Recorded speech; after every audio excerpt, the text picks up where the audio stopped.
আসল যে নিজামের তালিম ওটা থেকে দূরে সরানোর চেষ্টা করা হইতেছে। এই দেশ থেকে বিতাড়িত করার জন্য এই দারুল উলুম দেওবন্দ প্রতিষ্ঠা হওয়ার কারণ, একমাত্র কারণ হলো এই দেশ থেকে ইংরেজদেরকে বিতাড়িত করা, একসাথে দেওবন্দিরা নির্বাচন করতে পারি।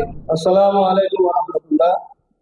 আলহামদুলিল্লাহ ওয়া কাফা ওয়া সালামুন আলা ইবাদিল্লাহিল মুস্তাফা ওয়া বা'দ। আউযু বিল্লাহি মিনাশ শাইতানির রাজীম। বিসমিল্লাহির রহমানির রহিম। কওমি মাদ্রাসার ব্যাপারে লম্বা চূড়া কথা বলার কোনো সুযোগ নাই। বাংলাদেশে যত কওমি মাদ্রাসা আছে, এই সব কওমি মাদ্রাসা আসল হইল দেওবন্দ, দারুল উলুম দেওবন্দ। এটা আপনারা বিভিন্ন বক্তব্য শুনছেন।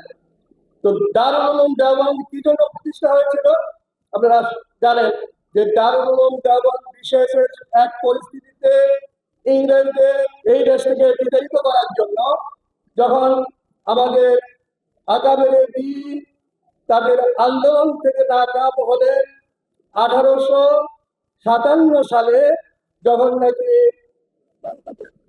মুসলমানদের আলেম ওলামারা তাদের আন্দোলন থেকে ইংরেজরা সরাইতে চেষ্টা করলো, তখন 1866 সালে দারুল উলুম দেওবন্দ প্রতিষ্ঠা হয়েছিল।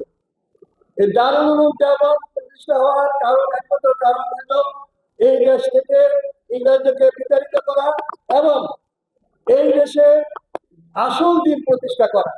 আজকে কওমি মাদ্রাসা যে তার স্বকীয়তা হারাতে বসেছে।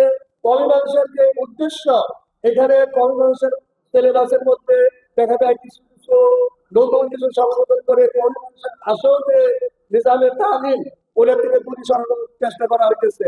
তো এই ব্যাপারে হুজুর যেহেতু এই ব্যাপারে আলোচনা রাখছেন, আমি অনুরোধ করবো যে এই ব্যাপারে দেখেন যে বাংলাদেশের কওমি মাদ্রাসার তার সম্পূর্ণতা বজায় রাখে। আরেকটা কথা বলতে চাই, সামনে নির্বাচন উপলক্ষে আজকে দেখা যেতেছে দেওবন্দিয়ার আলেমদের মধ্যে একটা বিভেদ, কেউ এদিকে কেউ সেদিকে। এই ব্যাপারেও শীর্ষস্থানে ওলামায়ে কেরাম মতামত দিবেন কিভাবে আমরা একসাথে দেওবন্দিরা নির্বাচন করতে পারি, সেদিকে খেয়াল থাকে।